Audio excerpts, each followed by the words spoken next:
ನಮಸ್ತೆ ವೀಕ್ಷಕರೇ, news 18ನ digital ಕಾಂಟೆಂಟ್ಗೆ ಸ್ವಾಗತ. ಇನ್ಮುಂದೆ ನಮ್ಮ ಸೋಷಿಯಲ್ ಮೀಡಿಯಾಗಳು ಏನಿದೆ ಅದೆಲ್ಲವೂ ಕೂಡ ನಮ್ದಲ್ವಾ ಅನ್ನುವಂಥ ಪ್ರಶ್ನೆ ಮೂಡ್ತಾ ಇದೆ. ಯಾಕಂದ್ರೆ ತೆರಿಗೆ ಕಳ್ಳಾಟದ ಪತ್ತೆಗಾಗಿ ಜನರ ವಾಟ್ಸಪ್ ಚಾಟ್, ಇನ್ಸ್ಟಾಗ್ರಾಮ್ ಮೇಲೂ ಕೂಡ ಕೇಂದ್ರ ಸರ್ಕಾರ ಕಣ್ಣಿಡ್ತಾ ಇದೆ. ಕೇಂದ್ರ ಸರ್ಕಾರ ಆದಾಯ ತೆರಿಗೆ ಕಾಯ್ದೆಗೆ ತಿದ್ದುಪಡಿಯನ್ನ ತರೋದಕ್ಕೆ ಹೊರಟಿದೆ.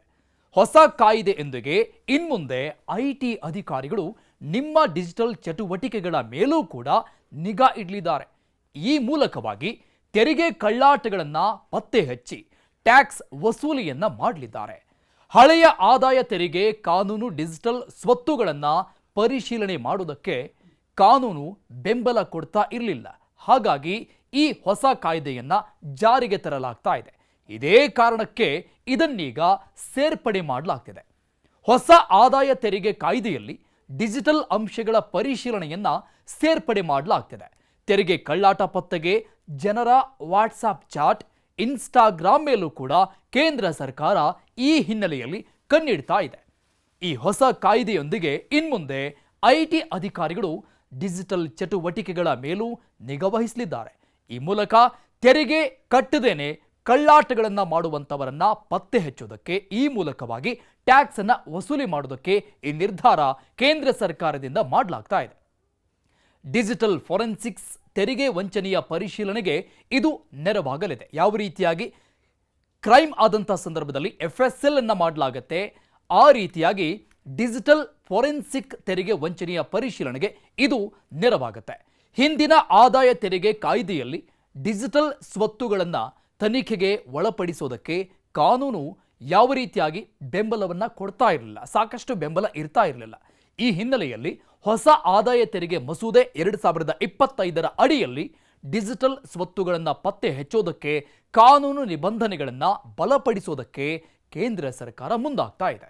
Encrypted messages and mobile phones, unaccounted money to the extent of 250 crores have been detected when the encryption has been decoded. One. Second, evidences which have been seized from WhatsApp messages, particularly crypto assets worth more than 90 crores, and the network of people involved in it have all come out of WhatsApp messages. Now, if the law does not give you the legal backing, in spite of the fact and evidence being in your face, you will have to go stand in the court to say, yes, but the law doesn't provide, but the evidence is here, the money is being misused, it is unaccounted money. It becomes tedious. And therefore, the digital element has to be brought in.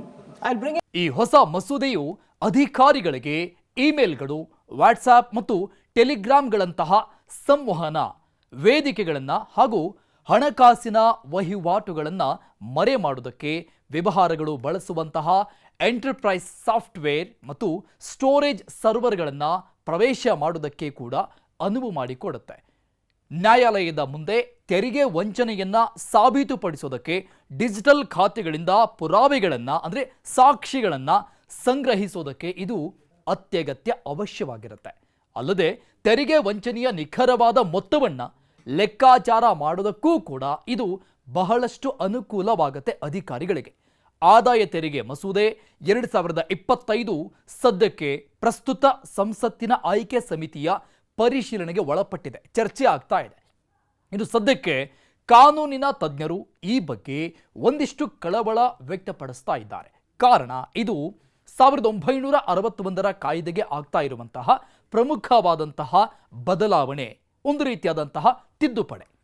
ಈ ಅಧಿಕಾರಿಗಳು ಅಂದರೆ IT ಅಧಿಕಾರಿಗಳು ಯಾರಿಗೆ ನಿರ್ವಹಣೆಗೆ ಕೊಡ್ತಾ ಇದೆ ಕೇಂದ್ರ ಸರ್ಕಾರ, ಆ ಅಧಿಕಾರಿಗಳು ಕಿರುಕುಳ ಮತ್ತು ವೈಯಕ್ತಿಕ ಡೇಟಾದ ಅನಗತ್ಯ ಪರಿಶೀಲನೆಗೆ ಮುಂದಾಗಬಹುದು. ಮಸೂದೆಯನ್ನ ಅಂತಿಮಗೊಳಿಸುವಂತಹ ಮೊದಲಿಗೆ ಈ ಸಂಬಂಧಪಟ್ಟಂಗೆ ಸಂಬಂಧಿತರೊಂದಿಗೆ ಅಂದರೆ ಕಾನೂನು ತಜ್ಞರು, ಆರ್ಥಿಕ ತಜ್ಞರು, ಸಂಬಂಧಪಟ್ಟಂತಹ ಇಲಾಖೆಯ ಹಿರಿಯ ಅಧಿಕಾರಿಗಳು ಎಲ್ಲ ರೀತಿಯ ಚರ್ಚೆಗಳನ್ನು ಮಾಡಲಿದ್ದಾರೆ. ಎಲ್ಲ ಆಯಾಮಗಳಲ್ಲಿ ಈ ರೀತಿಯಾಗಿ ಚರ್ಚೆಗಳನ್ನು ಮಾಡ್ತಾರೆ. 6 ದಶಕಗಳಷ್ಟು ಹಳೆಯದಾದ ಆದಾಯ ತೆರಿಗೆ ಕಾಯ್ದೆ 1961 ಬದಲಾವಣೆ ಮಾಡಲಾಗ್ತಾ ಇದೆ, ತಿದ್ದುಪಡಿ ತರಲಾಗ್ತಾ ಇದೆ. ಈಗ ಡಿಜಿಟಲ್ ಯುಗಕ್ಕೆ ಬೇಕಾದಂತಹ ಮಾರ್ಪಾಡುಗಳೊಂದಿಗೆ ಇದನ್ನ ಈಗ ಜಾರಿಗೆ ತರಲಾಗ್ತಾ ಇದೆ.